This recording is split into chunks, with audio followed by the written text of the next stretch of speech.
नमस्कार, मैं हूं यश खुराना। स्वागत है आपका हमारे खास कार्यक्रम बिग डिबेट में। जालंधर में उपचुनाव के लिए आम आदमी पार्टी और भारतीय जनता पार्टी ने उम्मीदवार की घोषणा कर दी है। भारतीय जनता पार्टी ने शीतल अंगुराल को ही टिकट दिया है। बता दें कि शीतल अंगुराल के इस्तीफे के बाद ये सीट खाली हो गई थी। वहीं आम आदमी पार्टी ने इस बार मोहिंदर भगत को टिकट दिया है। मोहिंदर भगत भारतीय जनता पार्टी के पूर्व मंत्री चुन्नी लाल भगत के बेटे हैं। वहीं जालंधर पश्चिम विधानसभा क्षेत्र में होने वाले उपचुनाव को लेकर आम आदमी पार्टी ने सबसे पहले अपने उम्मीदवार का ऐलान किया। इसके बाद भारतीय जनता पार्टी ने उम्मीदवार की घोषणा की। तो जालंधर वेस्ट उपचुनाव की अधिसूचना 14 जून को जारी की गई थी। नामांकन दाखिल करने की अंतिम तिथि 21 जून है। नामांकन पत्रों की जांच 24 जून को की जाएगी, जबकि नामांकन पत्र वापस लेने की अंतिम तारीख की बात करें तो 26 जून है। 10 जुलाई को मतदान होगा और 13 जुलाई को मतगणना के बाद परिणाम घोषित किया जाएगा। तो भारतीय जनता पार्टी से टिकट मिलने के बाद जालंधर वेस्ट से उम्मीदवार शीतल अंगुराल ने बाकायदा प्रेस कॉन्फ्रेंस की। इस मौके पर बीजेपी से उम्मीदवार घोषित होने पर केंद्रीय मंत्री जेपी नड्डा और गृह मंत्री का धन्यवाद किया। उन्होंने कहा कि इस बार का ये चुनाव नशा तस्करों के खिलाफ होने वाला है। मैं सब तो पहले परमात्मा का शुकराना करदा जिन्हां दे आशीर्वाद सदके मेरे परिवार उत्ते भारतीय जनता पार्टी ने जो विश्वास किया है। एक छोटे जे निमाने जे कार्यकर्ता दे उत्ते, एक छोटा जा कार्यकर्ता जेड़ा पोस्टर लगाने वाला कार्यकर्ता सी, पार्टी दी जेड़ी सेवा की, अज उस पार्टी ने मैनूं फल दे तौर दे उत्ते जेड़ा मेरे उत्ते विश्वास किया। मैं देश दे प्रधानमंत्री नरेंद्र मोदी जी दा और देश दे गृह मंत्री अमित शाह जी दा और भारतीय जनता पार्टी के राष्ट्रीय अध्यक्ष जगत प्रकाश नड्डा जी का और भारतीय जनता पार्टी मेरे सूबे के प्रधान सुनील जाखड़ जी का अते पूरी टीम का सुच्ची भारतीय जनता पार्टी जिन्होंने लोगों ने सीनियर लीडरशिप ने मेरे उत्ते विश्वास किया, मैनू इस लायक समझा कि अज मैनू टिकट दे के पार्टी की सेवा के लिए उतारिया। तो भारतीय जनता पार्टी ने शीतल अंगुराल को ही टिकट दिया है। उन्होंने टिकट मिलने के बाद प्रेस कॉन्फ्रेंस भी की और गृह मंत्री अमित शाह और जेपी नड्डा का धन्यवाद व्यक्त किया। लेकिन एक बड़ा सवाल इस पॉलिटिकल सिनेरियो के बीच ये है कि इस सीट पर अब बाजी कौन मारेगा। तो इससे पहले आपने जो बैकग्राउंड है इस सीट को लेकर वो भी समझा कि शीतल अंगुराल आम आदमी पार्टी के टिकट पर 2022 में विधानसभा चुनाव लड़े थे, लेकिन 2024 आते आते लोकसभा चुनावों के दरमियान उन्होंने आम आदमी पार्टी का दामन छोड़कर बीजेपी को ज्वाइन कर लिया और नतीजों के बाद उन्होंने इस्तीफा भी सौंप दिया था। अब ये सीट खाली हो गई है, लेकिन जीत का सेहरा किसके सिर पर सजेगा ये देखने वाली बात होगी। तो आम आदमी पार्टी और बीजेपी ने तो अपना उम्मीदवार उतार दिया है इस सीट पर, लेकिन अब नजर कांग्रेस और शिरोमणि अकाली दल को लेकर भी टिकी हुई है कि उनकी तरफ से चुनावी मैदान में कौन उतरेगा। और चलिए अब सीधा रुख कर लेते हैं इस खबर पर। हमारे साथ चर्चा करने के लिए, डिबेट करने के लिए आम आदमी पार्टी से रमन चांदी, कांग्रेस से टीना चौधरी और भारतीय जनता पार्टी से अमरजीत सिंह थिंद जी जुड़ गए हैं। आप तीनों का बहुत बहुत स्वागत है हमारे खास कार्यक्रम बिग डिबेट में। आम आदमी पार्टी से हम शुरुआत करना चाहेंगे। रमन चांदी जी, शुरुआत आपसे। कितना मुश्किल लग रहा है ये उपचुनाव? जी धन्यवाद यशी। देखिए मुश्किल की कोई बात नहीं है। अगर हम पुराना राजनीतिक इतिहास उठाकर देखेंगे तो जो रूलिंग पार्टी होती लोग उनके साथ चलना ही मुनासिब समझते हैं, क्योंकि लोकल विधायक से काम लेने होते हैं लोगों के। और रही बात, देखिए चुन्नी लाल भगत जी जो भाजपा के ही साबका मिनिस्टर हुआ करते थे, उनके बेटे हैं मोहिंदर भगत जी, और उनका जो वर्चस्व है उस इलाके में बहुत बड़ी वर्क कर रहे हैं। और खासकर जो बात है कि बीजेपी के ही वोटर एंड सपोर्टर्स उनके आज भी सपोर्ट रहे हैं, जिसका फायदा आम आदमी पार्टी को मिलेगा। नंबर 1। नंबर 2, अब वक्त है जो हमारे पार्टी को छोड़कर बीजेपी के जो अभी प्रत्याशी बने हैं, लोग उनको सबक सिखाएंगे। क्योंकि पहली बात कि जब लोकसभा इलेक्शन के रिजल्ट आए, उस रिजल्ट आने के बाद तुरंत बाद वो बीजेपी के कहने पर पंजाब के अपने विधानसभा के स्पीकर के पास गए कि मैं अपना जो रेजिग्नेशन है वो वापस लेना चाहता हूं। ये सभी लोग पंजाब के समझते हैं कि अगर उन्होंने कोई अच्छा काम किया होता तो इलेक्शन ऐसे लड़कर देखते कि मैंने पार्टी को छोड़ने के लिए जो अपना रेजिग्नेशन दिया है, और मैं इलेक्शन लड़कर ही दोबारा अपनी नई पार्टी के साथ विधायक चुनकर आऊंगा। लेकिन ऐसा नहीं किया क्योंकि उनके मन में, बीजेपी के मन में और अंगराल जी के मन में ये था कहीं ना कहीं जी। के अब मुझे दोबारा जो मौका है वो नहीं मिलेगा। तो मतलब आप ये भी कह रहे हैं कि शीतल अंगुराल को लेकर जो उन्होंने पार्टी चेंज की है, ग्राउंड जीरो पर लोगों में गुस्सा भी दिखाई दे रहा है, खास तौर पर जो सिनेरियो पिछले दिनों देखने को मिला। अमरजीत जी, मैं आपके पास आऊंगा। रमन चांदी जी कह रहे हैं कि शीतल अंगुराल को लेकर लोगों में गुस्सा है, जो उन्होंने पार्टी चेंज कर ली है, और उन्होंने ये भी कहा कि उपचुनाव तो सत्ताधारी दल के लिए होता है। देखिए जी, ये बात बड़ी स्पष्ट कहूंगा कि पिछले कुछ समय से पंजाब की जनता ने आम आदमी पार्टी की सरकार को एक बहुत अच्छे से आईना दिखाया है। हाँ, ये बात अलग है कि ये लोग उस आईने को देखने को तैयार नहीं है। ये वही सीट है यहाँ पे जब 2022 में शीतल अंगुराल आम आदमी पार्टी की तरफ से चुनाव लड़ रहे थे तो उनको करीब 40,000 वोट पड़ा था, और हाल ही में जो लोकसभा का चुनाव हुआ है इसी सीट पे आम आदमी पार्टी को 15,000 वोट पड़ा है। तो देखने वाली बात है कि 60% वोट उस सीट पे वोट शेयर आम आदमी पार्टी का कम हुआ है केवल 2 साल में। इससे बड़ा तमाचा आम आदमी पार्टी को और क्या चाहिए। हाँ, चांदी जी सही बोल रहे हैं कि जिनकी सरकार है, ज्यादातर जो आपने मिड चुनाव होते हैं वो ज्यादातर सरकार के लोग ही जीतते हैं जी। लेकिन यहां पर आम आदमी पार्टी को पंजाब की जनता ने जिस तरह से नशे के विरोध में, जिस तरह से लॉ एंड ऑर्डर के विरोध में बीते चुनाव में तमाचा मारा है, आने वाले चुनाव में भी इसी तरह इसका जवाब मिलेगा इनको। क्योंकि जिस तरह से वोट फॉल इनका कम हुआ है, ये लोग सीट जीतने वाले 2024 में जहां से आम आदमी पार्टी सीट जीतती है, 2 साल वहां पे ये लोग तीसरे पे आते हैं, अपनी जमानत नहीं बचा पाते हैं। तो इसलिए ये लोग आम आदमी पार्टी इस बार सिर्फ और सिर्फ जो करने जा रही है, जिस तरह चंदी भाई साहब बार बार कह रहे हैं कि हमारी सरकार है, हमारी, जाने कि ये लोग स्पष्ट है कि सरकार की सरकारी मशीनरी का पूरी तरह से दुरुपयोग करेंगे, अपनी मसल पावर का कोशिश करेंगे। लेकिन जलंधर वेस्ट की जनता ने जिस तरह से पिछले चुनाव में इन्हें जमानत जब्त होने पे मजबूर किया था, आने वाले समय में वैसा ही रहेगा। क्योंकि स्पष्ट है, इसमें देखना होगा कि आखिरकार पंजाब की जनता ने ऐसा क्या देख लिया 2 सालों में कि जो इनका वोट शेयर 40,000 से सीधा 15-16,000 आ गया, जाने की इतनी बड़ी गिरावट आई है। तो इसके लिए आम आदमी पार्टी को खुद को ये बात, जो खुद का मंथन है, अपनी सेल्फ रीडिंग जो है वो करनी चाहिए। लेकिन ये लोग उस चीज को मानने को तैयार नहीं है। अगर यदि आपने अच्छे काम किए होते, यदि आपने लोगों को कोई सही तरीके से बदलाव का रिजल्ट दिया होता, तो शायद आज आपको इतना कुछ करना नहीं पड़ता। आप तो वो लोग हैं जो कहते थे कि हम रक्षा चलाने वाले को, जब जूते पॉलिश करने वाले को टिकट देंगे। अब आप बता रहे हो बड़े गर्व के साथ कि हमने उनको टिकट दिया जो भारतीय जनता पार्टी में मंत्री का बेटा है। यानी कि आप भी अब परिवारवाद और रिवायती पार्टियों की तरह अपना काम कर रहे हैं। तो इसलिए पंजाब की जनता, जलंधर वेस्ट की जनता अपना जवाब देने के लिए आपको तैयार है। ठीक है अमरजीत जी। टीना जी, भाई जालंधर की जनता ने जो आशीर्वाद कांग्रेस को दिया है, क्या लग रहा है कि जालंधर पश्चिम उपचुनाव में वो आशीर्वाद बरकरार रहेगा? देखिए यशी, सबसे पहले तो आपके चैनल के माध्यम से सारे आपके दर्शकों को मैं बहुत बहुत धन्यवाद, शुक्रिया अदा करना चाहूंगी, जिसकी वजह से जो हमारे कांग्रेस पार्टी के जो अभी सांसद बन चुके हैं चरणजीत सिंह चन्नी जी, उनको 2.25 लाख के करीब से वोटों से जिताया। उन सभी का तहे दिल से धन्यवाद जिन्होंने इतना आशीर्वाद दिया हम।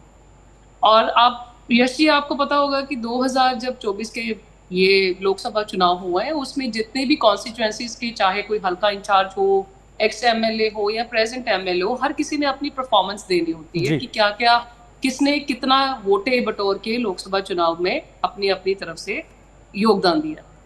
आप देख सकते हैं कि शीतल अंगुराल जी हो चाहे रिंकू जी हो, शीतल अंगुराल जी, रिंकू जी की जब मैं बात करूं, ये पहले कांग्रेस में थे, एमएलए थे, साबका एमएलए।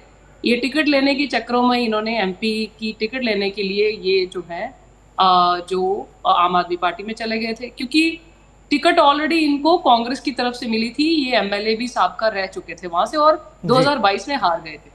और इसके बाद इन्होंने विद इन ये पहले ऐसे हिस्ट्री के लोग, मतलब कि मैं कह सकती हूँ कि ऐसे कैंडिडेट होंगे जिन्होंने इतने कम समय में इतनी जल्दी जो है तब्दीली कर ली किसी और पार्टी में, जस्ट बिकॉज ऑफ इन्होंने बार बार कहा कि इस सरकार ने मेरी कोई सुनवाई नहीं रखी, जो हम लोगों के साथ वादे कर रहे थे कोई वादा पूरा नहीं किया पंजाब सरकार ने, और फिर बाद में वो भाजपा में चले गए। उन्होंने वहां से भी टिकट ली। शीतल अंगुराल जी और दोनों का ही अगर मिलाएं परफॉर्मेंस, तो ये 10% भी अपनी परफॉर्मेंस जो है कंपैरेटिवली कांग्रेस के आसपास भी नहीं कहीं आ सके। आई थिंक ये तकरीबन जी। तीसरे नंबर पे वहां पे जालंधर लोकसभा चुनाव में पहुंचे जी। हैं। दोनों ही आम आदमी पार्टी में थे, तो योगदान तो होना चाहिए था। लोगों में एज एमएलए कैंडिडेट बतौर भी काम कर चुके हैं, एक एमपी के तौर पे और एक एमएलए के तौर पे, पर लोगों ने फिर भी इनको इतना सपोर्ट नहीं किया। क्यों? क्योंकि काम ही नहीं किया, नियत ही नहीं थी काम करने की। सिर्फ और सिर्फ पर्सनल स्वार्थ के लिए ये लोग जो हैं, जिनको टिकट पार्टी के साथ जो निवास देती है, फिर भी वो तब्दीली करे, ऐसे लोग किसी पार्टी में नहीं आके किसी भी पार्टी के लिए अच्छा परफॉर्मेंस कभी कर ही नहीं सकेंगे, क्योंकि उनका पर्सनल स्वार्थ है। लेकिन और टीना जी, हमें क्या पूरी इस उम्मीद बात का डर कांग्रेस को है कि भाई उपचुनाव तो सत्ताधारी दल के लिए होता है? ये एग्जाम्पल हमने उत्तर प्रदेश में भी देखा है, पंजाब में भी कई बार देखा है, हरियाणा में भी देखा है, हर एक प्रांत में एक इस तरह के एग्जाम्पल है। क्या इस बात का डर है कांग्रेस को? नहीं, जब पहले भी यश जी, जब जालंधर में उपचुनाव हुए थे तो तब आम आदमी पार्टी की सरकार थी और कुछ थोड़ा ही समय हुआ था सरकार बने हुए।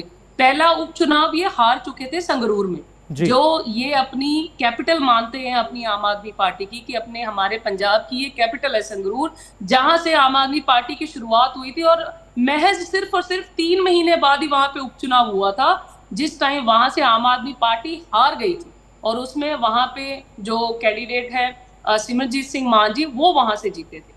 तो इससे तो ये इतना मायने नहीं रखता कि उपचुनाव सिर्फ सत्ता जो है वो ही जीतती है आगे, क्योंकि लोग अब समझ चुके हैं आम आदमी पार्टी की परफॉर्मेंस पिछले 2.5 साल में लोगों ने देख ली है। कोई भी वादा पूरा नहीं किया। आज भी लोग उसी तरह से परेशान है जिस तरह से ये दावे करते थे कि हम तो बाकी पार्टियों से अलग बन के दिखाएंगे, कुछ ऐसा बदलाव करेंगे, हम इनकलाबी बन के दिखाएंगे, यहाँ पे करप्शन खत्म की जाएगी, माइनिंग पॉलिसीज लाई जाएंगी, 20,000 करोड़ माइनिंग से लाया जाएगा। तो ये कोई भी वादा। ठीक है, मैं जवाब ले लेता हूँ रमन चांदी जी से।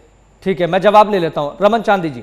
यार जी देखिए, अभी मैंने जब अपनी शुरुआत की डिबेट में तो बीजेपी के पहले प्रवक्ता बोल रहे थे कि आम आदमी पार्टी के प्रवक्ता ने ये बोला वो बोला, क्योंकि इनको मालूम है कि ये बात सही है कि लोकसभा चुनाव के मद्देनजर विधानसभा चुनाव की जो वोटर्स की सोच होती है वो बदल जाती है। जब लोकसभा के चुनाव में वोटर वोट डालता है तो उसकी सोच केंद्र के लेवल पर ज्यादा होती है और स्टेट के राज्य के लेवल पर कम होती है। और इसीलिए मैं कह रहा हूं कि अगर कांग्रेस के प्रवक्ता ये बात कर रहे हैं कि संगरूर माइनर हम 6,000 वोट से लूज किए थे, मतलब 3,000 वोट अगर आम आदमी पार्टी को वोट डाल जाते तो सीट आम आदमी पार्टी के खाते में होती। नंबर 1, इसको हार नहीं मानना चाहिए।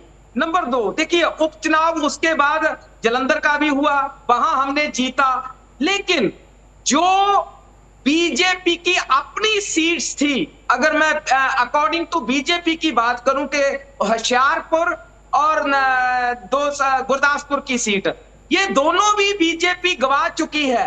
बीजेपी आज ये कहने के लिए मजबूर है कि हमारा जो वोट शेयर है वो पंजाब में बड़ा है।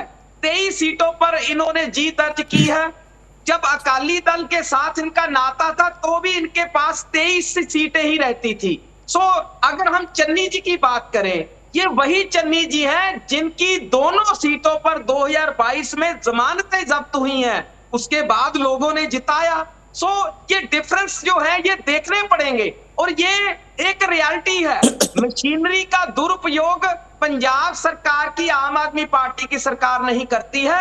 मशीनरी का दुरुपयोग जैसे केंद्र ने पहले भी किया पिछले 10 सालों से और अब भी इन्होंने किया।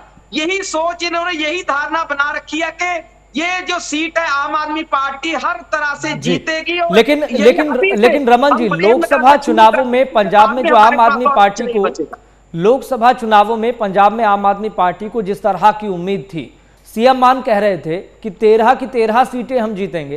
प्रदर्शन तो इसके विपरीत हो गया, 3 लोकसभा सीटें मिली हैं केवल।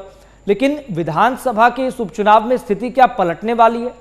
देखिए, इस बात को मैं एडमिट करता हूं, ये कहीं ना कहीं ये विरोधियों की जीत नहीं है। हमें लगता है कि पार्टी की अंदरूनी कमजोरियां रही हैं, जहां पर हमें गलती हमें लगी, हम उसको सुधारेंगे आने वाले समय में, ऐसी कोई बात नहीं है। क्योंकि संगठन और विधायकों के बीच जो कम्युनिकेशन गैप था वो एक कारण रहा है। और दूसरा कारण जो मुझे लगता है कि 3 से 4% वोट शेयर इसीलिए हमारी पार्टी से खिसक गया कि हमने नेशनल लेवल पर जो कांग्रेस के साथ गठबंधन किया वो किया हमने लोकतंत्र को बचाने के लिए। देखिए आज ये हमारे नेशनल कन्वीनर अरविंद केजरीवाल जी की हम अपनी तरफ से इसको कुर्बानी ही मानते हैं कि पार्टी को पहल नहीं दी उन्होंने, पहल हमारे देश को दी और देनी भी चाहिए, लेकिन है। इसका नुकसान पार्टी को उठाना पड़ा। इसको आने वाले समय में हम सुधारेंगे। ठीक है अमरजीत जी, क्या पॉलिटिकल सिनेरियो आप जालंधर पश्चिम सीट पर देख पा रहे हैं? भाई शीतल अंगुराल को लेकर आम आदमी पार्टी ये कह रही है कि उनको लेकर ये गुस्सा है, और एक वक्त तो ये भी आया था जब वो स्पीकर के पास पहुंचे कि मुझे अपना इस्तीफा नहीं देना है, मुझे इस्तीफा अपना वापस लेना है। वो क्या सिनेरियो था? क्या उनको डर था कि उनको टिकट नहीं मिलने वाली बीजेपी से? देखिए जी, ऐसा कुछ नहीं। पहली बात तो मैं इस बात का जवाब दे दूं कि यदि मेरे भाई चंदी भाई ये बात बोल रहे हैं कि शीतल अनुराग को लेकर बहुत गुस्सा था लोगों के मनों में, तो वो गुस्सा वोट के रूप में क्यों नहीं बदला, क्यों नहीं तब्दील हुआ? वहां पर 40,000 से कम होकर वोट आम आदमी पार्टी का 16,000 रह गया है, और भारतीय जनता पार्टी वहां पे 42,000 वोट लेकर जाती है, कांग्रेस से मात्र 1200 वोट कम। सो ये लोग वहां पे तीसरे नंबर पर नहीं आते, अपनी जमानत बचाने में भी पूरी तरह से सफल नहीं रहते हैं।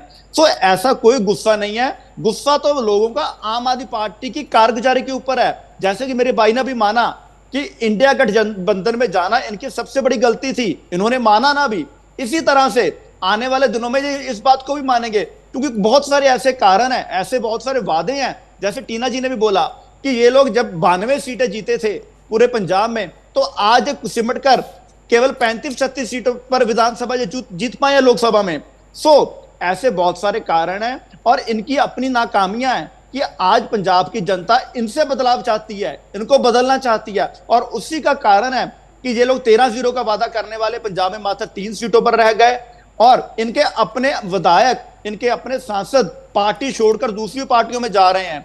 सो इसलिए आम आदमी पार्टी का तो यहाँ पे कोई वो ही नहीं है कि जीत का, तो ये तो अब अपना उपचुनाव में, जैसे चंदी जी ने फिर एक बात कहा कि इन्होंने इस बार ये बात स्पष्ट कर दी चंदी भाई साहब ने कि ये लोग मुद्दों पे राज वोट नहीं मांगेंगे, ये लोग काम पे वोट नहीं मांगेंगे, ये लोग वोट सिर्फ और सिर्फ किस बात पे मांगेंगे कि इनकी पंजाब में सरकार है, आपको अगर हमसे काम लेने हैं तो आप हमें जिताओ। मतलब कि सिर्फ और सिर्फ अपनी मसल पावर और अपनी जो केवल बाहुबलिकता के दम पर ये लोग वोट मांगेंगे, ना कि अपने किए गए कामों पे मांगेंगे। लेकिन अमरजीत जी, पंजाब में जो बीजेपी का प्रदर्शन रहा है भाई, अभी कुछ दिन पहले तो सुनील जाखड़ भी प्रेस कॉन्फ्रेंस कर रहे थे, उन्होंने कहा कि वोट शेयर हमारा बड़ा है, लेकिन ये बेटर है, लेकिन बेटर इज नॉट एनफ, ये वर्ड थे उनके, ये सेंटेंस था उनका। और आपको लग रहा है कि भाई वोट शेयर जो आपका सीटों में कन्वर्ट नहीं हो पाया, कहां पर लैक हो गया?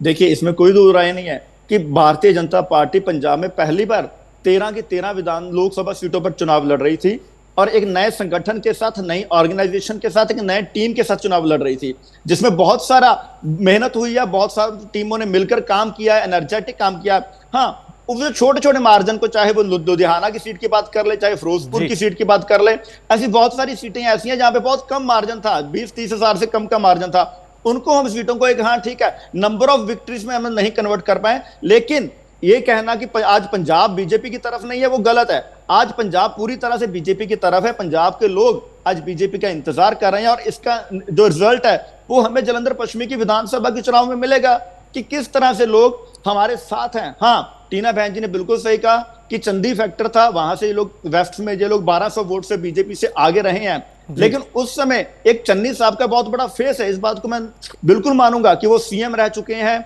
और उन्होंने लंबे समय तक उनका ठीक है। सो उनका जो फैक्टर था उस वजह से कांग्रेस को जरूर बेनिफिट हुआ है, लेकिन विधानसभा के चुनाव में मेरे को नहीं लगता कि आज कांग्रेस के पास कोई ऐसा अच्छा चेहरा है कि जो चंदी साहब को, जो उसके कंपैरेटिवली अब जो है विधानसभा में शीतल जी को टक्कर दे सके। सो इसलिए हमें ये सीट बहुत अच्छे से और अच्छे मार्जिन से जीतते हुए नजर आ रही है। और आम आदमी पार्टी का एक बात मैं फिर से पूछना चाहूंगा कि जो नतीजे आए हैं पंजाब में, 13-0 बोलने वाले केवल 3 पर रह गए, तो इस हार की जिम्मेदारी क्या ये भगवंत मान जी के ऊपर मान रहे हैं, जहां अरविंद केजरीवाल इस जीत की जिम्मेदारी ले कौन रहा है? जिस तरह से राजा वड़िंग ने अपनी सफलता की जिम्मेदारी ली है, जाखड़ जी ने वोट शेयर बढ़ने के ऊपर बोला कि मैं जिम्मेदार हूं, नहीं सीट हम लोग सीट्स को नंबर में कन्वर्ट कर पाए, मैं जिम्मेदार। तो आम आदमी पार्टी किसके ऊपर जिम्मेदारी दे रही है जो पंजाब में पूरी हार हुई? ठीक है, मैं इसका जवाब लूंगा। टीना चौधरी जी, क्योंकि पॉलिटिकल सिनेरियो अब स्वाभाविक है कि जैसे जैसे दिन आगे बढ़ेंगे वैसे वैसे बहुत तेजी के साथ बदलने वाला है, लेकिन जो प्रदर्शन कांग्रेस का पंजाब में रहा है, जालंधर में रहा है, क्या लगता है कि पंजाब की जनता, जालंधर की जनता उसको एक बार दोहराने वाली है? और दूसरा पॉइंट ये, जालंधर वेस्ट का सबसे बड़ा मुद्दा आप क्या मानती हैं? देखो, बिल्कुल बिल्कुल होगा, बिल्कुल दोहराएंगे। जिस तरह से चन्नी साहब वहां से इतनी बड़ी लीड से जीते हैं, इसी तरह से हम वो जालंधर वेस्ट की सीट भी जीतने वाले हैं बहुत जल्द। वहां बहुत जल्द कांग्रेस जो है वो कैंडिडेट भी अनाउंस करेगी और सारे वर्कर्स मिलके, इनफैक्ट हम खुद भी वहां जाके उनकी सपोर्ट करेंगे जितना हो सकता। और ये तो बात तय है कि लोग पंजाब के तो समझ चुके हैं कि इतना भाजपा की जगह अगर मैं बात करूं तो आपको बताना चाहूंगी, यश जी, पंजाब में इस बार जो है ना, वैसे तो अयोध्या के लोगों ने भाजपा को इतना बहुमत नहीं दिया। 56,000 वोटों से भाजपा वहां से हारी है जहां राम मंदिर का निर्माण किया गया था। वैसे तो आधा अधूरा था, जल्दबाजी में इलेक्शन के समय मोदी साहब ने उनका इनॉग्रेशन जल्दी कर दिया। लेकिन लोग ये समझ चुके हैं कि जो धर्म की राजनीति करेगा उस पे हम किस तरह से उनको फटकार लगाएंगे। और आज पंजाब में वो फैक्टर थोड़ा बहुत जरूर चल गया, जिस वजह से एक तो भाजपा 117 सीटों में एक हिसाब से लड़ी है, जिसमें 13 सीट इंडिविजुअल लड़े, उस हिसाब से ये वोट शेयर बढ़ने की बातें कर रहे हैं। और थोड़ा सा राम मंदिर का भी जो है वो फैक्टर रहा, जिस वजह से थोड़ी बहुत वोटें बटोर गए। लेकिन डेवलपमेंट की कोई बात नहीं हो रही, ना ही पंजाब में। आज भी देखिए आरडीएफ फंड जो है उसी तरह से पेंडिंग पड़ा है, जिस हिसाब से 2017 से 2022 तक कांग्रेस की सरकार के समय पे आरडीएफ फंड सेंटर से मिलना था, इसी तरह से आज भी उसी तरह से बरकरार है कि वो हमारे साथ थोड़ा बहुत इस तरह से भेदभाव रखती रही है शुरू से ही सेंटर सरकार पंजाब के साथ। और रही बात कि आने वाले समय में वेस्ट में जो मुद्दे हैं, वहां की सैनिटाइजेशन के बहुत बड़े मुद्दे हैं। वहां पे एक सबसे बड़ा मुद्दा ये है कि कुछ गरीब लोगों के, जिससे 1965 से जो वहां पे घर बनाए गए थे, गरीब परिवार के लोगों के वहां घर उखाड़ दिए गए जेसीबी मशीनों के साथ। आज वो बेचारे किराए के मकानों पे रह रहे हैं। आज वो मुद्दे सॉल्व करने वाले, वो सबसे पहले वहां सॉल्व किए जाएंगे। और कई सारी इंडस्ट्रियल पॉलिसीज जो हैं और स्पोर्ट्स इंडस्ट्रीज, एयरपोर्ट के मुद्दे, ये सारे के सारे जो हैं चन्नी साहब के साथ और जालंधर वेस्ट की सीट के साथ, ये सारा कांग्रेस जो है वो पेश करेगी लोगों के साथ, ताकि वो उनके मसले जो हैं जल्द से हल कर सके। जी ठीक है, अब मैं आम आदमी पार्टी प्रवक्ता के पास जाऊंगा। रमन चांदी जी, देखिए कुछ बहुत महत्वपूर्ण पॉइंट है। पहला पॉइंट ये रहा, सुशील कुमार रिंकू आपकी पार्टी में थे, फिर वो बीजेपी को ज्वाइन कर लेते हैं, उन्होंने चुनाव भी जीता था। लेकिन और फिर हम देख रहे हैं कि जालंधर वेस्ट के आम आदमी पार्टी के जो शीतल अंगुराल रहे, उन्होंने भी बीजेपी को ज्वाइन कर लिया। तो ग्राउंड जीरो से खबरें ये आ रही है कि शीतल अंगुराल उपचुनाव को थोपने का काम कर रहे हैं। आम आदमी पार्टी की वजह से ये उपचुनाव थोपा जा रहा है। और जो पार्टी चेंज का मसला है, क्या आपको लग रहा है कि नेगेटिव जाएगा आम आदमी पार्टी के खिलाफ? देखिए यदि ऐसी कोई बात नहीं है। वैसे तो अगर टोटल पंजाब के पॉलिटिकल सिनेरियो की बात करें, जिन्होंने पिछले 2-3 साल में ही 2-3 पार्टियां चेंज की हैं, पंजाब के लोगों ने वैसे तो उनको पसंद नहीं किया है और उनको जो उनकी सिचुएशन थी वो 3rd नंबर पर ही लाकर खड़ी की है। ये मैंने सारा कुछ देखा है, चाहे वो एक कैंडिडेट हमारी पार्टी में ही क्यों ना आए हो, लेकिन अभी उनको समय लगेगा पांव जमाने में। जब तक वो पंजाब के लोगों के लिए कुछ कर नहीं लेते या उनके लिए किसी बात के लिए लड़ाई नहीं लड़ते, तब तक लोग, पंजाब के लोग उनको पसंद नहीं करेंगे। और रही बात, देखिए मैं आपको एक बात बिल्कुल बारीकी से समझाना चाहता हूं कि बीजेपी जिस तरह से सपने ले रही है पंजाब में सरकार बनाने के 2027 में, ये बहुत दूर की बात है। क्योंकि डिबेट्स जब होती हैं, डिबेट्स कोई भी प्रवक्ता हो मन से होती है, कभी कोई ना कोई पॉइंट एट द स्पॉट हम उठाकर दूसरे फोन से देखते हैं। कभी ऐसे डिबेट्स नहीं होनी चाहिए। प्रवक्ता को मालूम होना चाहिए कि पंजाब की ग्राउंड रियलिटी क्या है। पंजाब की ग्राउंड रियलिटी ये है कि जो शीतल अंगराल जी पार्टी छोड़कर गए थे, जो एक सच्चाई है कि उनको कहीं ना कहीं उस समय, लेकिन रमन जी वो तो ये कह रहे थे ना भाई, वो तो ये कह रहे थे पंजाब सरकार, आम आदमी पार्टी सरकार सुन नहीं रही है, काम हो नहीं रहे हैं। और यही बात तो सुशील कुमार रिंकू भी कह रहे थे कि वहां के जो मसले हैं जालंधर के, उसको लेकर आम आदमी पार्टी सरकार गंभीर नहीं है। तो क्या इन बार मैसेज नहीं जाएगा? वोटरों ने भी तो इसी बात का जवाब दिया। वो ये चाहते थे कि हमें वो पावर्स मिलनी चाहिए जो पिछली सरकारों में मुख्यमंत्री हमें दिया करते थे। हमारी पार्टी में यही चेंजेस सबसे बड़ी है। पावर्स दी जाती हैं लोगों के काम करने के लिए, ऐसी पावर्स मुख्यमंत्री जी नहीं देते हैं कि जो अपने ही घर बनाने या बढ़ाने के लिए काम करे। ये सबसे बड़ा पॉजिटिव पॉइंट आम आदमी पार्टी का है। आज के समय में, आज के कलयुग में अगर हम अच्छाई के प्लेटफॉर्म पर काम करेंगे तो उसमें जो कामयाबी है वो धीरे-धीरे मिलती है, ये हमें भी मालूम है। अगर हमारे से कुछ लोग खफा हुए भी हैं, आने वाले समय में आपको दिखेगा कि वाकई आम आदमी पार्टी के नेता माननीय मुख्यमंत्री भगवंत मान जी सही कह रहे थे। वो लौटकर फिर इसी कुनबे में आएंगे और इसी की वजह से हमें लगता है कि आम आदमी पार्टी जो अपना वर्चस्व है वो दोबारा से लहराएगी।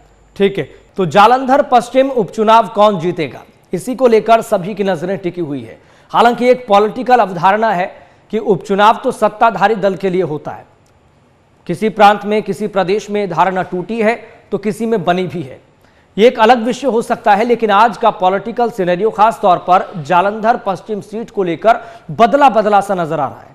सीधा लिए चलते हैं आपको, हमारे साथ बीजेपी प्रवक्ता अमरजीत सिंह भी लगातार जुड़े हुए हैं और भी पार्टियों के मेहमान हमारे साथ जुड़े हुए हैं। अमरजीत जी, सीधा मैं आपका रुख करूंगा। सवाल आपसे, भाई सुशील कुमार रिंकू के मार्फत आपने जो नैरेटिव लोकसभा चुनाव में बनाने की कोशिश की थी वो नैरेटिव तो चल नहीं पाया। उन्होंने कहा कि यहां पर कूड़े का पहाड़ है, सबसे बड़ा मुद्दा यह है, और आम आदमी पार्टी सरकार हमारी सुनवाई कर नहीं रही है, कोऑर्डिनेशन में कमी है। इस मुद्दे के जरिए आप आगे बढ़े थे। भाई जालंधर में सुशील कुमार रिंकू तो जीत नहीं पाए, लेकिन आपको लग रहा है कि शीतल कुमार अंगुराल इस नैरेटिव के साथ आगे बढ़ेंगे तो कुछ चल जाएगा नैरेटिव? हाँ, देखिए, ये कहना गलत है कि नैरेटिव चल नहीं पाया, बिल्कुल चला है। और उसका रिजल्ट मिला है कि हमें भारतीय जनता पार्टी को, जो कि इससे पहले वाले जो उपचुनाव थे उसमें हम लोग चौथे नंबर पर थे और इस चुनाव में हम लोग दूसरे नंबर पर रहे हैं, और सत्ताधारी पार्टी इस चुनाव में तीसरे नंबर पर रही है। और जैसे आपने बोला कि सबका भ्रम होता है कि जो उपचुनाव होते हैं ज्यादातर सत्ताधारी पार्टी जीतती है, तो पंजाब में जो सत्ता है वो गुंडों की है, गैंगस्टरों की है, नशा तस्करों की है। आज की पूरी तरह से एक मिसमैनेज की सत्ताधार है। दिल्ली में कौन चला रहा है सरकार, पंजाब का मुख्यमंत्री कौन है, राघव चड्ढा है, कौन है, ऐसे कई मुद्दे हैं। तो इसलिए पंजाब में कोई रिस्पॉन्सिबल गवर्नमेंट नहीं है। इसीलिए लोगों ने इनको पिछले 2 सालों में अलग अलग चुनाव में बहुत बड़े जो है मैंडेट इनके अगेंस्ट गए हैं। और इसी चुनाव में मैं फिर से बोल रहा हूं, 42% वोट हासिल करने वाली पार्टी सीधा 26% पर आ गई है। और ऐसा ही नहीं है, जो जालंधर में अहम मुद्दे रहेंगे इन लोकसभा में, इन्होंने बोला था कि हम लोग बदलाव करने आए हैं, हम लोग ईमानदारी की राजनीति करेंगे, हर किसी को पावर दी जाएगी, अपने लोगों को जो है वो पंचायतों हैं जो वार्डों से चलेंगी, लेकिन अपने मंत्रियों के खिलाफ कार्रवाई करने से चूक गए हैं। और अभी भी इनको समझना चाहिए कि चाहे वो कटारू चक मंत्री की वीडियो की बात हो, चाहे वो बलकार सिंह जो इनके मिनिस्टर है उनकी बात हो, तो ऐसी जो दुरुपयोग, ऐसी वीडियो जो पब्लिकली बात करने लायक नहीं है, लेकिन इनके ऐसे नेता जिनकी वीडियो वायरल हो चुकी है आज भी वो सत्ता में मंत्री दर बनने बैठे हैं। क्या इनको अब नहीं चाहिए कि नैतिकता के तौर पर जो रिजल्ट पंजाब की जनता ने इनको दिए हैं इन चुनाव में, उसके आधार पर ये लोगों को चाहिए कि वो उनसे रिजाइन लें? क्यों मंत्रियों से रिजाइन नहीं ले रहे जिनके ऐसे वीडियो आए हैं? तो ये कहना क्या चाहते हैं, जबकि सभी मंत्री जिनके ये वीडियो हैं वो अपनी अपनी कॉन्स्टिट्यूएंसी से बुरी तरह से हारे हैं। और जालंधर में तो जो जालंधर वेस्ट है बिल्कुल करतारपुर के साथ सटा हुआ है। तो ऐसे में जो लोग अपनी गलतियों को नहीं समझ रहे हैं। अमरजीत जी, ठीक है, आप अपने कई पॉइंट रख रहे हैं, इसके साथ साथ आपने कहा कि सुशील कुमार रिंकू को अच्छे खासे वोट मिले हैं, लेकिन यह भी तो एक सच्चाई है ना, सुशील कुमार रिंकू उपचुनाव जीते भी थे, बीजेपी में आए तो वो दूसरे नंबर पर रहे। तो क्या वो अपनी फेस वैल्यू की वजह से जीते या फिर बीजेपी का टिकट मिला इसलिए वो दूसरे नंबर पर रहे? लेकिन हार तो हुई है ना, इस बात को तो स्वीकारिए। देखिए, मैं इस बात को मैं बिल्कुल स्वीकार रहे हैं कि हम लोग दूसरे नंबर पर रहे हैं, लेकिन जालंधर सिटी में जो कॉन्स्टिट्यूएंसी पड़ते हैं उन सब में हम लोग पहले स्थान पर रहे हैं। ठीक है, रूरल एरिया में जहां पर हमारी टीमें नहीं थी, हम लोग नए थे, पहली बार चुनाव लड़ रहे थे, पहली बार सब कुछ हम लोग वहां पे वीक रहे हैं। लेकिन वहां पे हमें वोट शेयर जो है हमारा, वो एक कॉन्स्टिट्यूएंसी शाहकोट की बात बताता हूं, वहां से पहले 2022 में केवल 1900 वोट पड़े थे, आज 12,000 वोट पड़े हैं। तो ये बहुत बड़ा जो वोट शेयर हमारा बड़ा है, इसका मतलब क्या है कि आने वाले समय में, जैसे चंदी साहब ने बोला 27 की, सर 27 में तो आप अपने कैंडिडेट्स की जमानत बचा लें, वो बहुत बड़ी बात होगी आपके लिए। जिस तरह से 2 साल में लोगों ने आपको उल्टे मुंह मोड़ा है, तो इसलिए आप 92 से 32 पर आ गए 2 साल में। टीना लोग तो चौधरी 2 जी, मैं आ रहा साल हूं में आपके पास। बहुत पीछे से 1900 वोट हासिल करने वाले क्षेत्र से 12,000 तक पहुंचे हैं। तो हमारी चिंता मत करें, आप अपनी गलतियों को सुधारें, अपने जो मंत्री हैं उनसे रिजाइन जी। लें। पंजाब की जनता आपसे सवाल पूछती है, उनके जवाब ठीक है, दें। ठीक है, आज इतनी गर्मी लेकिन में आप बिजली दे नहीं बीजेपी पा रहे सबसे हो। बड़ा मुद्दा जालंधर पश्चिम विधानसभा सीट पर क्या मानती है?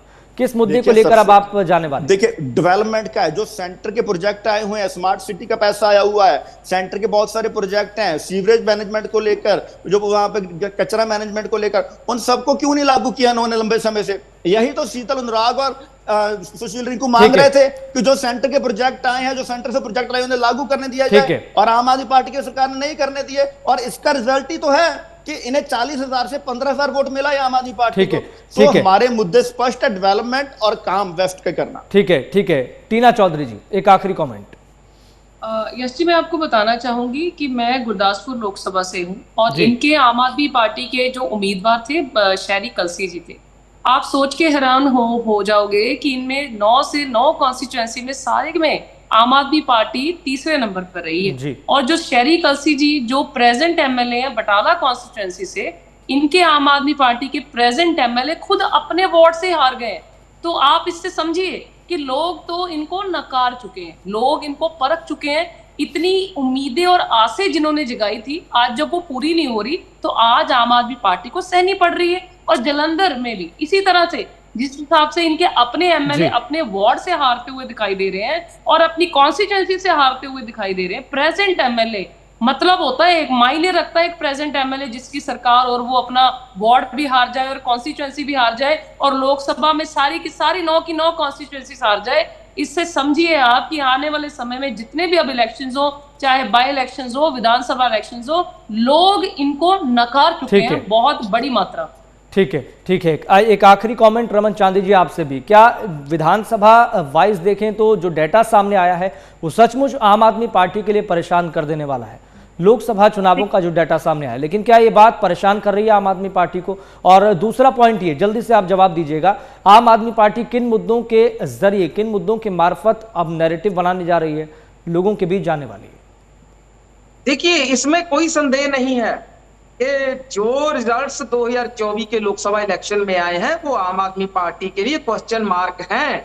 हम उनको एडमिट करते हैं, लेकिन अगर इन रिजल्ट्स को देखकर विरोधी पार्टियां ये ढोल बजा रही हैं कि हम तो जीते ही पड़े हैं, जिस तरह से बीजेपी के प्रवक्ता अभी कुछ मिनिस्टर्स के दामन पर दाग लगाने की कोशिश कर रहे थे, वो दाग लगाने की कोशिश कर रहे हैं जिनके अपना दामन दागदार हुआ पड़ा है, जिनका ये दाग नहीं है, ये सच्चाई बता रहे हैं।